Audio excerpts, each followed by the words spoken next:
For decades, Elton John was seen as a loyal friend who never crossed certain lines, never said too much, and never challenged the official story surrounding Princess Diana. He sang, he mourned, and then he stayed quiet. But as time passed, his words began to change, slower, heavier, and far more revealing. What Elton has now admitted doesn't sound like nostalgia or tribute anymore. It sounds like unresolved grief, unfinished anger, and a silence that carried consequences far darker than anyone expected. The friendship that should have never been this close. Elton John did not enter Princess Diana's life as a distant celebrity or a formal guest of the palace. Their connection began in a moment that felt disarmingly human, long before the weight of tragedy shaped its meaning. In the early 80s, Elton was already familiar with royal circles, attending private events and charity functions, admired by senior members of the family for his music and his public image. But Diana was different. She wasn't impressed by status or ceremony, and Elton sensed that immediately. When they met at a private celebration at Windsor Castle, there was no press, no script, and no expectation that the night would matter. Yet it did. Elton later recalled arriving early, finding the room almost empty, and dancing with Diana without an audience, without protocol, and without restraint. That brief moment of shared laughter and awkward freedom broke through the formality that defined her life. It was the beginning of a friendship that grew not because of shared privilege, but because of shared discomfort with fame itself. Both understood what it meant to be adored by millions, and yet profoundly lonely. Both knew how quickly admiration could turn into pressure, and how little control they truly had over their public narratives. As their friendship deepened, Elton saw sides of Diana the public never did. She wasn't only the smiling figure photographed by tabloids. She was observant, sharply witty, and deeply sensitive to how power worked behind closed doors. She listened more than she spoke, and when she spoke, it was often about causes others avoided. Their bond strengthened through private conversations, charity work, and long stretches of time away from cameras. This closeness, however, did not go unnoticed. The royal environment was never comfortable with outsiders who gained Diana's trust too quickly. Elton was tolerated, sometimes celebrated, but always watched. As Diana's marriage deteriorated and her independence grew, those around her became increasingly cautious about who she relied on. Elton sensed that pressure building, not through direct confrontation, but through silence, distance, and subtle signals that this friendship was becoming inconvenient. Looking back, Elton would later acknowledge something unsettling. The closer he became to Diana, the more fragile her world seemed. She was surrounded by people, yet increasingly isolated. The institution she belonged to was not built to protect vulnerability, and certainly not to tolerate emotional honesty. Elton remained by her side, believing friendship was enough. But what neither of them could have known was that this closeness would later place him at the center of events that would haunt him for the rest of his life. When silence became a warning. By the early 90s, Elton John began to sense that something around Princess Diana was shifting in a way he could not name at the time. Their conversations were still warm, still intimate, but increasingly interrupted by hesitation. Diana spoke more carefully, weighed her words, and often changed subjects when the discussion drifted toward the palace.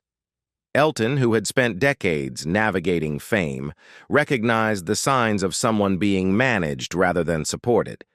It wasn't paranoia, it was survival. Diana's humanitarian work had taken her far beyond ceremonial charity.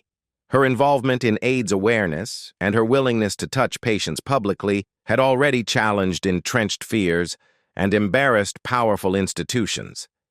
Elton admired her courage because it mirrored his own battle against stigma.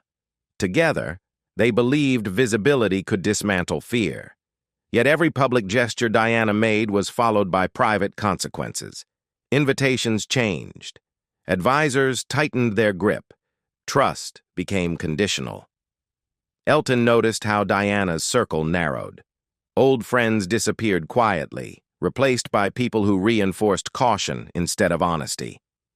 When Elton raised concerns, Diana deflected, often with humor, sometimes with sadness. She understood the cost of resistance better than anyone. The palace, in her words, did not punish loudly. It punished slowly. Elton later reflected that this atmosphere created a form of emotional isolation far more damaging than public criticism.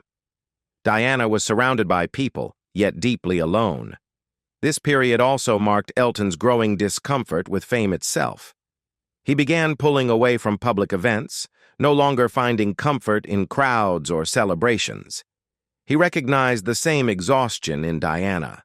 Fame had once felt empowering when they were younger, but now it felt like a trap that demanded silence in exchange for protection. Elton would later admit that he ignored warning signs because he believed friendship could shield her. He underestimated the machinery surrounding her. What troubled Elton most was not what Diana said, but what she stopped saying. Conversations ended abruptly. Plans were postponed indefinitely. Calls went unanswered longer than before. It wasn't estrangement. It was restraint. Diana was learning which truths could be shared and which ones carried risk. Elton, watching from close range, felt something he had never experienced with the royal family before: fear, not for himself, but for someone he cared about deeply. Years later, Elton would acknowledge that this was the moment when silence stopped feeling neutral. It began to feel like a warning. Not a dramatic one, not a spoken one, but the kind that settles quietly and stays. At the time, he didn't confront it. He didn't challenge it. He believed time would resolve what pressure had distorted. That assumption would become one of the regrets he never fully escaped.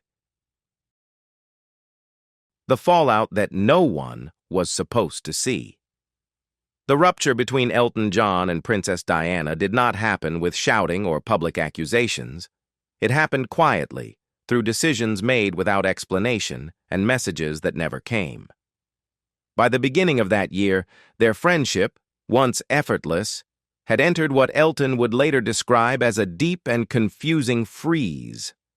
The trigger was a project meant to celebrate art and charity, but it exposed something far more fragile beneath the surface. Elton had collaborated with their mutual friend Gianni Versace on a high-profile coffee table book designed to raise funds for AIDS causes. Diana had agreed to support it, privately and publicly. Tickets were sold. Expectations were set. Then, without warning, she withdrew. She declined to attend the launch. She declined to write the foreword, and she offered no explanation that felt personal. To Elton, it felt procedural, as if the decision had been made somewhere else and delivered through her. The reason, he later learned, was fear. The book included images that placed members of the royal family alongside provocative fashion photography. Diana worried it would offend senior figures, especially those already uneasy with her independence. She chose caution over loyalty, not because she wanted distance from Elton, but because she felt the pressure of consequence closing in. Elton understood the concern, but the silence that followed cut deeper than the decision itself. When he reached out, the response he received did not sound like Diana. The tone was formal. The warmth was gone. Even her way of addressing him had changed. Elton later admitted that this moment hurt him more than any public criticism ever had. It wasn't rejection. It was estrangement delivered with politeness. He began to believe that Diana was being advised to retreat from friendships that complicated her position, and once again, the punishment wasn't loud. It was absence. What disturbed Elton most was the realization that Diana seemed increasingly surrounded by people who reinforced fear instead of offering protection. He felt shut out not just as a friend, but as someone who understood her emotional landscape. The rift lingered for months, unresolved, unspoken, and heavy. Elton continued with the project, ensuring proceeds went to charity, but the joy was gone. Something essential had broken. Then came the call that changed everything. When Gianni Versace was murdered, the shock shattered the distance between them. Diana reached out to Elton directly. No intermediaries, no formality. Grief did what pride could not. They spoke honestly again, acknowledging the pain and confusion that had separated them. The reconciliation was real, but it was fragile, formed in mourning rather than peace. The summer that refused to make sense. The summer that followed was not dramatic in the way headlines prefer. It was disorienting, emotionally compressed, and relentless. Elton John would later describe it as surreal, a sequence of events that unfolded too quickly for grief to settle into understanding. The reconciliation with Princess Diana after Gianni Versace's death had reopened a bond that neither of them realized was already running out of time. At Versace's funeral, Elton was not the composed public figure people expected. He broke down openly, overwhelmed by loss. Diana, by contrast, remained steady. She held him, calmed him, and carried herself with a quiet strength that felt almost deliberate. Elton remembered thinking that if she could hold herself together in that moment, then he could do the same for her. It was an unspoken exchange, support traded silently between two people who had endured too much scrutiny to show weakness publicly. Only weeks later, Diana was gone. The news arrived with a brutality that left no space for disbelief. Elton struggled to process how someone so present, so recently reconnected, could vanish so suddenly. The shock wasn't only about death. It was about timing, about unfinished conversations, about reconciliation arriving just in time to be taken away. The world demanded mourning, but Elton felt something closer to disbelief mixed with guilt. He wondered whether silence, his own and others, had allowed too much to go unquestioned. When the request came for him to perform at the funeral, Elton hesitated. Not because he didn't want to honor Diana, but because he feared breaking down in public. The pressure was enormous. This was not a performance. It was a moment the world would remember forever. He rewrote the song originally dedicated to Marilyn Monroe, shaping every word around Diana's life, her compassion, and her contradictions. The decision was not universally welcomed. There were disagreements behind the scenes, concerns about sentimentality, and doubts about whether such a modern tribute belonged in that space. Elton stood firm. He believed Diana represented a bridge between tradition and reality, between ceremony and humanity. As he sang, his focus narrowed to survival. Don't falter, don't collapse, don't let grief overwhelm duty. Later, he would admit his heart was racing, his mind split between memory and restraint. Millions watched, but Elton felt alone with the weight of what had been lost. What followed surprised him most. The song's success felt wrong. It climbed charts, broke records, and became an anthem of collective mourning. Elton was deeply uncomfortable with that attention. He questioned whether replaying grief was healthy, whether Diana would have wanted her death transformed into consumption. He made a decision then that he would never perform that version again. It belonged to that moment, and that moment alone. As the public mourned, Elton retreated further. Fame no longer offered comfort. It offered noise. Diana's absence left behind questions no ceremony could answer, and a sense that something deeply important had been left unresolved. Ngak. When grief turned into something he couldn't ignore. In the years that followed Princess Diana's death, Elton John rarely spoke about her in ways that felt unresolved. Publicly, he honored her. Privately, however, the grief evolved into something heavier. What began as mourning slowly became reflection, and reflection gave way to discomfort. Elton would later admit that time did not bring clarity. It brought questions he could no longer silence. Watching Prince Harry grow up intensified those feelings. Seeing Diana's son react emotionally to his performance at the funeral left a lasting mark on Elton. Harry would later confess that the song nearly broke him in public, triggering emotions he had spent years suppressing. For Elton, that moment was a reminder that Diana's death wasn't a closed chapter. It was a wound passed down, quietly shaping the lives of those she left behind. As anniversaries came and went, Elton noticed how official remembrance grew thinner, more ceremonial, less personal. He continued to post tributes, speak of her compassion, and fund causes that reflected her values. But beneath those gestures was frustration. Diana had been a woman under immense pressure, surrounded by power yet dangerously exposed. Elton began to acknowledge, carefully, deliberately, that her fear in the final years had not been imagined. She had felt watched, she had felt managed, and she had felt unsafe in ways that went far beyond tabloid harassment. Elton never accused directly.